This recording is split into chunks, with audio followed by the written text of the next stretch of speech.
국내 최대의 호텔 체인 아코르 엠버서더 코리아의 권대욱 사장. 사실 그는 지난 2011년 모 예능 프로그램의 청춘 합창단에 선발돼 노래하는 CEO로 더 유명하다. 추진력 대단하십니다. 새로운 비전을 제시하는 사람. 그래서 저희 모두가 너무 단장님을 사랑하고 있답니다. 화이팅! 청춘 합창단은 뉴욕 UN 본부에서의 공연을 앞두고 있다. 4권의 저서를 출간하고 호텔 경영자, 합창단원, 대학 교수와 멘토로 바쁜 삶을 살고 있는 대한민국에서 가장 행복한 CEO 권대욱 사장을 초대한다.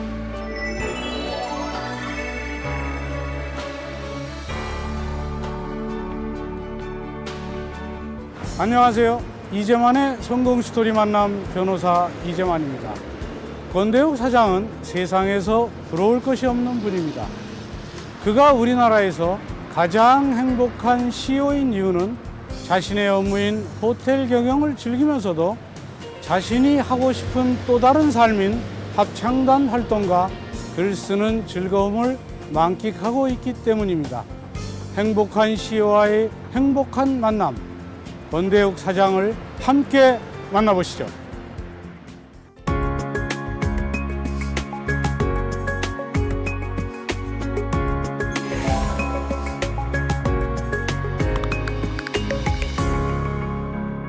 안녕하세요. 네, 안녕하십니까. 우리 그 사장님은 우리나라에서 가장 행복한 CEO라고 하시는데 요즘도 행복하세요? 예, 뭐 그렇게 살려고 노력은 하고 있습니다. 네. 근데 뭐 CEO 외에 뭐 그 교수, 합창단, 멘토 뭐 여러 가지 일을 하신다고 하는데 네. 하시는 일 소개 좀 부탁드리겠습니다. 예, 우선은 뭐 제가 아콜 엠버서더 코리아 호텔 매니지먼트의 사장으로서 뭐 그것이 제 일이고 그다음에 대학 교수, 겸임 교수 생활을 하고 있고요. 또 합창단, 남자 자격 청춘 합창단의 단장 일을 맡고 있고 또 뭐 기타 뭐 멘토링도 하고 또 글도 쓰고 뭐 강연도 하고 뭐 그런 일을 지금 하고 있습니다. 그럼 결국 상당히 많은 일들을 하시는데 좀 무리가 오거나 뭐 그러진 않나요? 예, 아무래도 지금 뭐 사람의 능력이란 것은 그 한정이 지금 있는 건데 여러 일을 하다 보면 방법은 두 가지밖에 없다고 생각합니다. 하나는 물리적인 시간을 좀 늘려야 되고 두 번째로는 좀 과감하게 위임 좀 해가면서 일을 좀 효율적으로 하는 거. 두 가지를 다 잘 하려고 노력은 하는데 아직도 많이 미흡합니다. 어떤 일을 하실 때 가장 행복하세요? 한때는 그 일과 삶을 엄격하게 좀 구분하자. 그러니까 일하는 시간은 무조건 일만 해야 되고 일과 관련된 일만 해야 되고 내 삶은 그 일과 시간 이후. 근데 이제 아시다시피 그것이 그렇게 간단하게 명료하게 그렇게 구분되는 것이 아니거든요. 더군다나 이제 직책이 자꾸 높아지고 사회활동이 많아지다 보면 그걸 갖다 구분하기 힘듭니다. 아, 그렇군요. 애써 구분을 하다 보니까 너무 피곤하고 굉장히 스트레스를 받고 해서 이제는 그거를 인위적으로 구분을 안 하려고 노력을 합니다. 이렇게 일 속에 삶이 있고 삶 속에 또 일이 있는 거죠. 아, 그렇군요. 그래서 무슨 일을 하든지 어떻게 보면 일과 관련된 일이에요. 사실 지금 이렇게 대담하고 있는 일도 이것이 제 삶이냐 일이냐 봤을 때는 구분하기가 모호합니다. 그렇죠. 일일 수도 있고 제 삶일 수도 있거든요. 그래서 그런 걸 구분하지 않죠. 않으려고 노력을 하죠. 한 사람이 한 가지 역할을 잘 해내기도 쉽지 않다. 그러나 권대욱 사장은 수많은 역할을 즐겁게 해낸다. 물론 본업인 일도 즐겁지만 그 밖의 역할은 스스로가 좋아서 의미를 두고 하는 것이라 더욱 재미있고 행복하기만 하다. 그 사장님은 처음부터 호텔업에 종사하신 건 아니죠? 아, 전혀 아니죠. 호텔하고 전혀 연관이 없는 직종에 오래 있었죠. 저 건설회사 오래 있었어요. 아, 그랬군요. 그러면 건설회사에 계시다가 어떻게 호텔업 쪽으로 들어오시게 되셨어요? 하여튼 뭐 저를 인터뷰하는 모든 분들이 그걸 이제 질문하세요. 아마 연관성이 없으니까. 그런데 참 사람이 일이란 건 정말 우리가 예상치 못한 그런 일들이 인생에서 많이 벌어지더라고요. 제가 이제 건설회사를 그만두고 뭐 사업하다가 실패도 하고 그래서 좀 혼자서 산속에 들어가서 좀 있는 그 과정에서 아, 그러셨어요? 어떤 분이 저더러 호텔 사장을 하지 않겠느냐. 그래서 제가 생각해 보니까 그것도 나쁘지 않을 것 같아서 제가 했고 그것이 계기가 됐습니다. 그래서 제일 첫 번째 했던 호텔이 석유 호텔, 그다음에 제주에는 하얏트 리전시 제주에 제가 사장을 했었죠. 아, 그렇군요. 네. 근데 건설업에서 종사하실 때도 35살 때 사장으로 네, 계셨다면서요? 그렇습니다. 네. 그러면 그렇게 초고속으로 승진해서 사장이 된 어떤 뭐 비결이라도 있나요? 그래서 그것도 제가 생각할 때 뭐 비결이라기보다는 저는 그 당시에 시대적인 상황과 그 기회가 맞았고 또 운이 좋았다고 생각합니다. 아, 그래요? 왜냐하면 저한테 그 당시에 좀 주어졌던 그 상황이 굉장히 엄중하고 좀 힘든 그런 시기였었고 제가 1984년도에 중동의 요르단이라는 나라에 건설본부장으로 제가 나갑니다. 그 34살 때 전무를 달고 나가서 그 남들이 다 어렵다고 하는 현장을 제가 2년 반 만에 완전히 7개 현장을 정상화시키고 그러고서 이제 현재서 부사장 승진하고 일종의 테스트를 받은 거죠. 그래서 그 테스트를 통과해서 제가 86년도에 사장이 돼서 그러고 제가 들어오게 되죠. 네. 그 호텔업이 어떻든가요? 뭐 힘들거나 그러진 않던가요? 뭐 힘들고 오히려 저는 굉장히 그 재미있다고 지금 느껴집니다. 그리고 지금 여기 와서 행복하다고 느껴집니다. 왜냐하면 제가 건설회사에 있을 때는 한 뭐 현장이 한 100여 군데 되다 보면은 매일매일이 하루도 편한 날이 없습니다.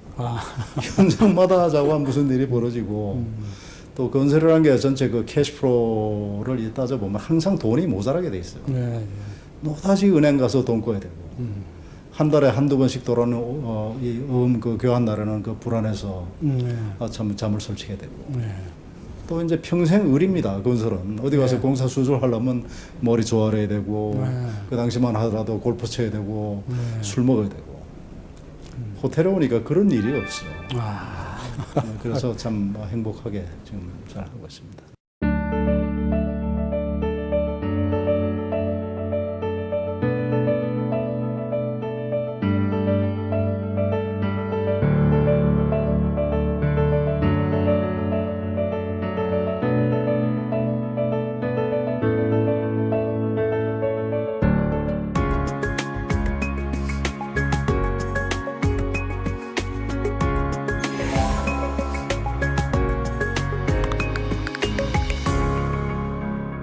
또 청춘 합창단도 뭐 설립하고 그러신 모양인데 청춘 합창단이라는 게 뭔지 좀 설명 좀 해주시죠. 청춘합창단은 2011년도 6월달에 KBS에서 남자의 자격 청춘합창단으로 전국적으로 단원을 모집했습니다. 그런 적이 있었죠. 그래갖고 전체 그 당시에 응모했던 사람이 한 3,000명 되고 거기서 40명만 뽑은 거예요. 그 75대 1의 경쟁률을 뚫고 제가 그 오디션에 합격해서 이제 합창 단원이 됐었죠. 그렇군요. 그래서 약 한 3개월 동안 남자 자격 청춘 합창단 1 프로그램으로 전국 방송이 됐고 그래서 이제 합창 단원이 됐던 거죠. 네.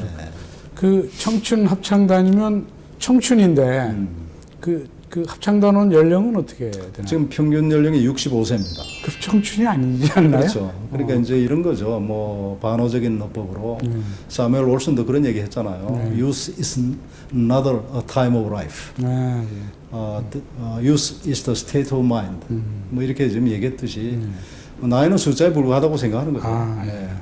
합창단 단원 중에서 제일 나이가 많은 단원은 지금 현재는 79세 되시는 할머니 두 분. 79세? 네. 80곧 되시네요? 곧 되시죠. 그런데도 아직 건강하게 정정하게 잘 하시고 계시고. 그 현역 단원으로 지금 계속. 그렇습니다. 이번에 유엔에도 그 중에 한 분은 가시고 한 분은 조금 건강상 이유로 못 가시고 그렇죠. 네. 그러면 연습은 얼마나 자주 해야 되나요? 저희들이 일주일에 지금 한 번 연습을 하고요. 지금 일단 유엔 공연이 6월 15일이기 때문에 지금은 이제 음악을 완성해야 되는 단계라서 일주일에 2번 합니다. 유엔에서 우리 통일을 위해서 뭐 그런 노래를 하나요? 아니면 어떤 그 레퍼토리는 주로 어떤 거예요? 예, 레퍼토리는 뭐 우리 가곡을 중심으로 해서 뭐 하고 그다음에 이제 아무래도 뭐 통일에 관한 염원을 담는 거죠. 그러다 보니까 또 뭐 그리운 금강산이라든지 또는 뭐 그날이 또 사실은 6월 15일이 유엔이 제정한 세계 노인 학대 인식의 날입니다. 그래서 그 날짜로 이제 유엔에서 오라 그래서 우리가 가는데 기념할 만한 날이기 때문에 어머니 마음이라는 그 다 아시죠? 그 노래도 우리가 부르고 또 유엔의 각국 대사들 부르기 때문에 영어 노래도 좀 해야 되잖아요. 그래서 우리가 You Raise Me Up이라는 노래하고 그다음에 My Way 이 두 곡을 하는데 놀랍게도 저는 굉장히 걱정했습니다. 저야 영어를 아는 사람이지만 그 79세 할머니가 어떻게 이걸 원어로 부르겠나. 근데 저보다 더 잘 부르십니다. 그랬어요. 50대에서 80대까지 연배들로 구성된 시니어 청춘 합창단은 3개월 방송을 끝내고 자발적인 의지로 지속적인 연습과 활동을 계속하고 있다. 대통령 취임식 때는 애국가를 불렀고 청와대, 국회의사당 공연에 이어 유엔까지 진출하게 됐다. 청춘 합창단 단장을 하시면서 네. 가장 보람 있는 점은 어떤 점인가요? 참 단원들이 그 어떻게 보면 전부 다 이제 그 사회생활을 안 해보신 분들이 많아요. 특히 여성 단원들은. 그러니까 참 어떻게 보면 또 음악하신 분들의 개성들이 또 뚜렷하시고 그러나 그런 어떤 이 닭이 다양한 그런 목소리들을 모아서 하나의 결집된 힘으로 끌고 갔을 때 성취하는 그 느낌은 이거는 이 보통 그 성취감 같은 것이 아니고 정말로 보람이 있습니다. 아, 그렇군요. 그래서 특히 이제 우리가 유엔에 간다 하는 목표를 세웠을 때 처음에 사람들은 아무도 믿지 않았죠. 저 사람이 헛소리 한다고 생각했을 거예요.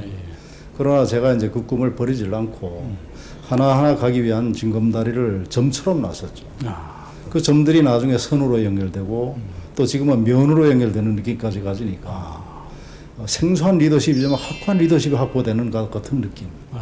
네, 그런 것들이 저한테는 굉장히 큰 보람이라고 생각합니다. 이번에 이렇게 유엔에 가는 걸 모든 걸 진행하시는 걸 보고 너무나 놀라웠어요. 저희들한테 조금이라도 부담을 안 주기 위해서 본인이 아이디어를 짜고 계속 추진하고 리더는 꿈을 꾸고 비전을 제시하고 앞으로 나갈 수 있도록 만들어주는 사람이 리더다 하는 것을 새롭게 일깨워주는 분이 우리 단장입니다. 저는 그렇게 생각합니다. 그럼 본래부터 노래를 취미로 하셨었나요? 노래를 좋아는 했죠. 어머니가 돌아가셨지만 우리 어머니 일기에 보면은 제가 아주 어렸을 때 제가 5살 때 시골에서 올라왔는데 그때 아마 저 고대가 있는 안암동에 있었던 것 같아요. 그 이제 꼬마니까 이제 그 하숙하던 고려대학 대학생들이 꼬마를 데리고 가는 거라 심심하니까. 그래서 노래를 시키면 노래를 그렇게 또 불렀대요. 그 당시에 이제 뭐 단장의 미아리 꿈이라든지 뭐 이런 노래를 꼬마가 그렇게 구성지게 부르니까 참 기움을 받았다고 합니다. 그래서 노래를 좋아했고 좋아하다 보니까 정말 노래하고 싶은 저거 있었고 계기가 돼서 또 합창단을 하게 됐고 그렇죠. 그럼 남자의 자격 거기 오디션 때 그 노래를 오디션을 노래로 하나요? 그럼 네. 그때 노래 잠깐 들어볼 수 있을까요? 제가 향수라는 노래를 불렀거든요. 예. 넓은 벌 동쪽 끝으로 옛 이야기 지줄대는 실개천이 휘돌아 나가고 얼룩배기 황소가 해설 피금빛 게으른 울음을 우는 곳 그곳이 차마 꿈만들 이칠 리야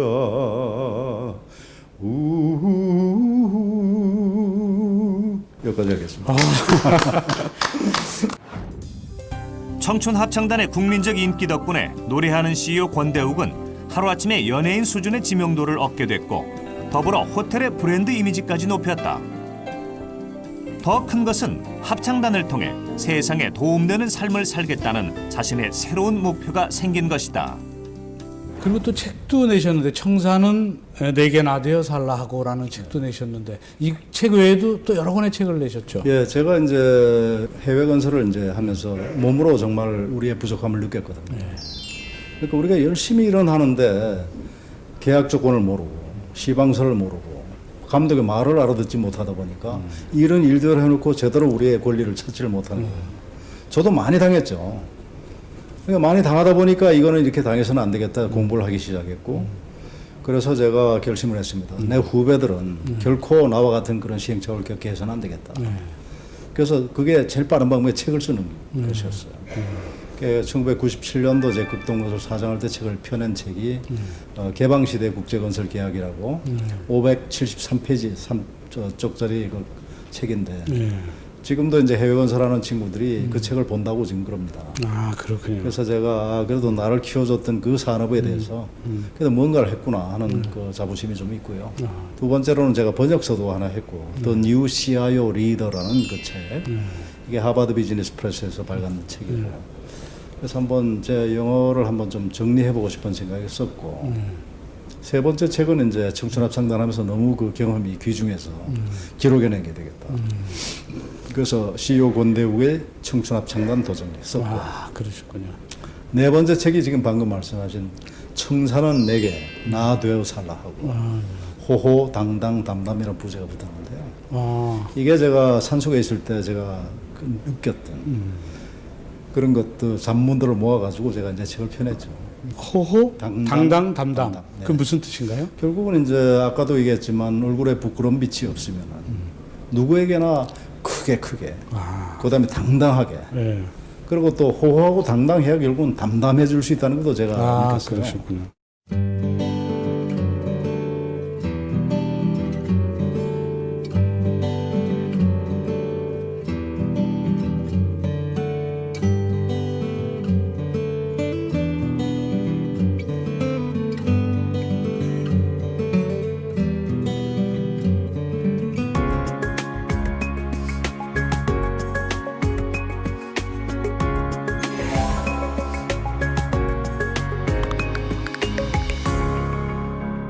강연도 하신다면서요?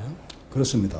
제가 이제 왜 이제 강연을 시작했냐면은 사람이 살다가 보면은 자기가 하고 싶은 일이 있잖아요. 네. 그리고 어찌 보면은 이 세상에 태어나서 내가 뭐 때문에 태어나나 하는 그런 생각을 나이가 좀 들면 하게 됩니다. 누구나 자기. 예, 어떻게 보면 그걸 소명이라고도 얘기할 수가 있고. 그럼 내가 이 세상에 태어나온 그 소명은 과연 뭘까? 그래서 저는 어떻게 하든지 내가 갖고 있는 경험과 지식, 혹시라도 지혜라고 있다면은 이것은 내 혼자 갖고 갈 것은 아니다고 생각을 했던 거죠. 아, 그래서 그걸 하는 방법으로서 우선 저는 쓰고 그 책 같은 걸 쓰고 그다음에 말하고 그다음에 노래하고 그래서 제가 이걸 이름 붙여 스마노 이렇게 지금 얘기를 합니다. 스마노. 네. 쓰고 말하고 노래하라. 네, 스마노의 여생을 살겠다 이렇게 제가 결심을 했죠. 물론 일은 중심에 있습니다. 그래서 일도 하면서 이게 쓰고 말하고 노래하는 삶을 통해서 뭐 조금이나마 사회에 선한 영향을 미칠 수가 있으면은 그것이 내가 보람 있는 일 아니겠나 이렇게 생각을 했던 거죠. 아, 그렇군요. 근데 이제 강연의 제목을 제가 한번 훑어보니까 변화와 도전, 또 특별한 세상, 특별한 너 새로움에 도전하라. 네. 그리고 청년에게 고하라. 고는 이제 지옥을 갈고. 그렇죠. 그러니까 이게 주로 도전에 대해서 많이 말씀을 하시는데.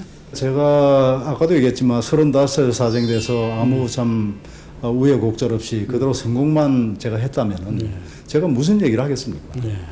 아마 인간이 아마 덜 됐을 겁니다. 그랬으면 지금과 같은 오늘이 없었다고 저는 생각하고 그러나 중간에 많은 실패를 했죠.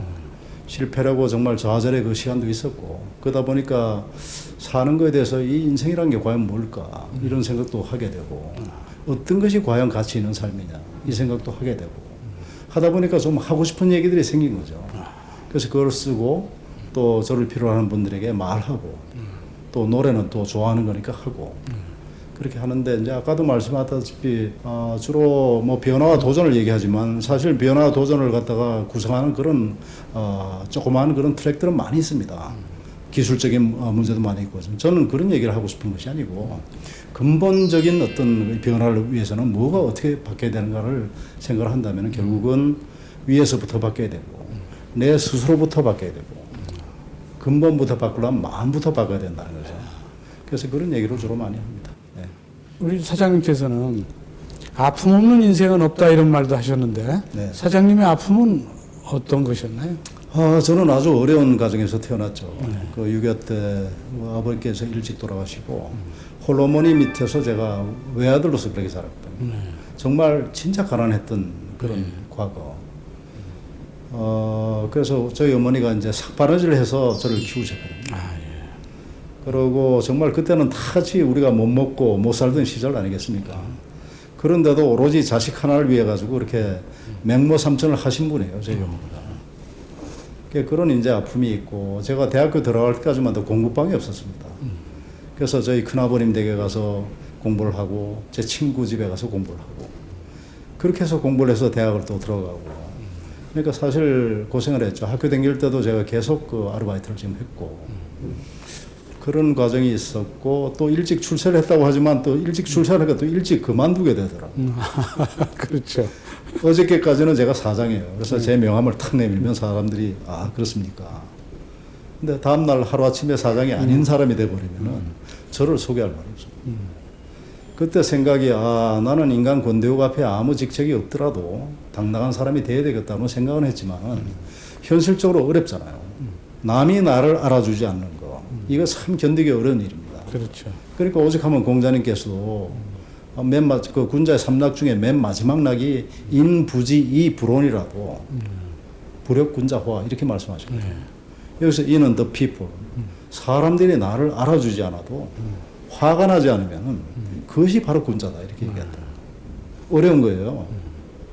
그래서 제가 하도 사람들이 안 알아주길래 빨리 내 인간 군대 앞에 뭐 붙이려고 준비도 없이 사업을 갖다 무리하게 시작했다가 또 사업도 실패를 하고 뭐 많은 그 부침이 있었죠. 어려움이 있었습니다. 그 어려움을 극복한 원동력은 어떤 것이었나요? 처음에는 피하려고 했었죠. 그래서 강원도 산속에 제가 혼자 들어갑니다. 한 3년을 혼자 있었거든요. 집거 생활을 하셨어요? 네. 그래서 난 세상이 싫고 다시 나오지 않을 생각을 하고 왔었어요. 사실. 그때 나이가 제가 불과 50전입니다. 그런데 가서 또 이렇게 있다가 보니까 깊이 있게 한번 자기를 성찰하게 되고 결코 인생은 이렇게 포기할 일은 아니다 하는 생각도 들고 또 거기서 책도 많이 읽었죠. 근데 과거에 정말 이 역사를 보면 위대했던 모든 분들은 그런 역경을 딛고 일어선 분들이에요. 그런 삶이 아름답다 하는 느낌을 이제 가진 거죠. 아, 그렇군요. 혼자 고독을 즐기며 아무도 없는 곳에서 처절하게 자신과 부딪혔던 시간은 그 스스로 회상하듯이 사람이 되는 기간이었다. 우울함이나 외로움을 느끼지는 않았다. 주저앉지도 않았다. 자신을 돌아보고 긍정의 힘을 믿고 그리고 다시 세상으로 나왔다. 중국인 관광객들이 상당히 많이 이제 늘고 네. 또 우리나라 바로 주변에 중국 같은 그 큰 인구가 많은 나라가 있다는 게 이제 관광 한국으로서 상당히 그 지정학적으로 그렇죠. 굉장히 유리한데 관광 한국의 호텔 문제 어떤 점이 문제라고 생각하세요? 지금 실제로 제가 좀 해보니까 지금 관광 호텔 업계가 별로 좋지가 않습니다. 아, 그래요. 뭐 정부에서는 지금 호텔이 지금 계속 모자란다고 지금 말씀하시는데 전국적인 그 스케일로 보면은 모자랄 수가 있죠. 그런데 서울의 특정 지역에 너무 집중이 되어 있습니다. 근 한 2, 3년 내에 호텔이 거의 한 70%가 지금 증가됐으니까 객실이. 그렇게 되면은 결국 이제 과당 경제, 그다음 가격 인하 이런 어떤 그 사이드 이펙트가 생기거든요. 근데 관광객의 절대 숫자는 많이 늘었습니다. 중국 사람들 때문에. 근데 소위 말하면 우리가 이렇게 얘기하면 관광의 그 품질. 일본 분들이 지금 많이 안 오시거든요. 거기는 직접적인 원인은 일본 연대 그다음에 우리 한국 원화의 그런 어떤 저것이 yen이 너무 지금 현재 절하가 지금 돼 있기 때문에 실질 구매력이 적어지는 거, 30%가 적어지는 거. 그러니까 이제 안 오고 거기다가 이제 포리티컬 독도 문제라든지 위안부 문제라든지 이런 포리티컬 이슈가 있으니까 더 안 오는 겁니다. 근데 그런 부분을 중국 분들이 이제 대처를 해주셔야 되는데 아직까지 중국 관광객의 씀씀이가 우리 호텔의 비용을 지금 감당을 못 하시는 거죠. 아, 그렇군요. 그러니까 대체 숙박시설 전부 다 가시고 방은 남고 그럼 가격이 떨어질 수밖에 아, 없죠. 그럴 수도 있겠네요. 앞으로 호텔 경영을 하면서 어떤 계획을 갖고 계세요? 그래서 결국은 모든 이 경쟁력의 그 원천은 차별화와 그다음에 코스트 리더십이거든요. 네. 그래서 정말 남들이 흉내낼 수 없는 것을 우리가 가져야 된다. 늘 제가 우리 직원들한테 얘기하는 것은 우리 업의 철학과 본질을 잃지 마라. 그겁니다. 저는 그거는 항상 잊지 말아야 된다고 생각하는데 호텔의 본질은 뭐냐면은 한 번 오는 고객이 또 오는 호텔을 만들어야 돼요. 아, 그렇죠. 그것이 본질입니다. 아, 예. 거기에 모든 마케팅, 세일즈, HR, 그다음에 파이낸스 모든 그 디파트먼트들이 호텔로 따지면 뭐 프런트 오피스, 백 오피스가 전부 다 그 목적 하나를 잊지 말고 가야 되거든요. 근데 때로는 우리가 이제 너무 이제 지업에 저걸 하다 보면은 그냥 마케팅을 위한 마케팅, 세일즈를 위한 세일즈를 하게 지금 마련이거든요. 그럴 때 늘 잊지 말라는 것이 우리가 세일즈를 하는 기본적인 궁극의 목적이 뭐냐. 이제 그런 걸 잊지 말라고 당부를 하고 또 그러려면 결국은 우리가 남들은 뭐 예를 들어 호텔의 방은 언제든지 카피할 수 있습니다. 서비스도 카피할 수 있어요. 근데 우리가 만들어낸 스토리, 또 우리가 갖고 있는 히스토리, 이거는 절대로 카피를 못하죠. 그렇죠. 네, 그래서 그거를 만들어야 된다고 저는 지금 생각합니다. 그 이제 앞으로는 그런 콘텐츠가 자산이 되는 그렇죠. 그런 이제 시대가 이제 올 수도 있겠네요.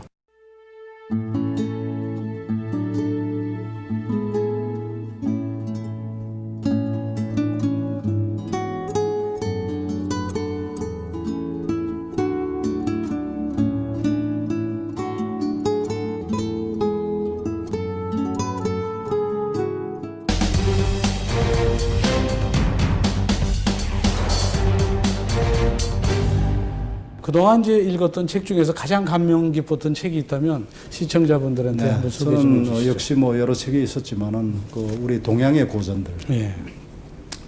논어, 대학, 중용, 맹자, 사서삼경, 뭐 그것이 저한테 가장 감명 깊었던 책이에요. 아, 그렇군요. 그래서 지금도 저는 이제 페이스북에 페북 서당이라는 것을 운영을 합니다. 그래서 같이 공부하자는 뜻이죠. 예. 그래서 누가 카톡으로 저한테 서당을 그 보내주시는 그 박선주 변호사님이 계신데 거기다 제 의견을 또 얹어가지고 페북 서당을 하는데 제 제자들이 꽤 많이 있습니다. 아, 그러시군요. 정말 자기 분야에서 성공하고 싶은 후배 직장인들한테 꼭 해주고 싶은 그 선배로서 조언해주고 싶은 말이 있다면 부탁드리겠습니다.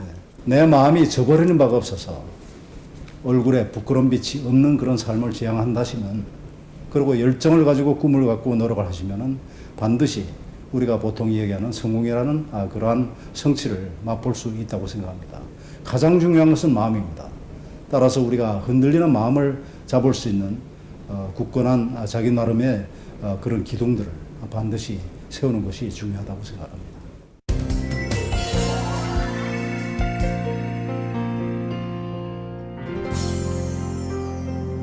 지금까지 국내 최대의 호텔 체인 아코르 엠버서더 코리아 매니지먼트 권대욱 사장과 함께 이야기를 나눠봤습니다. 저는 다음 주 이 시간 또 다른 멘토와 함께 다시 찾아뵙도록 하겠습니다.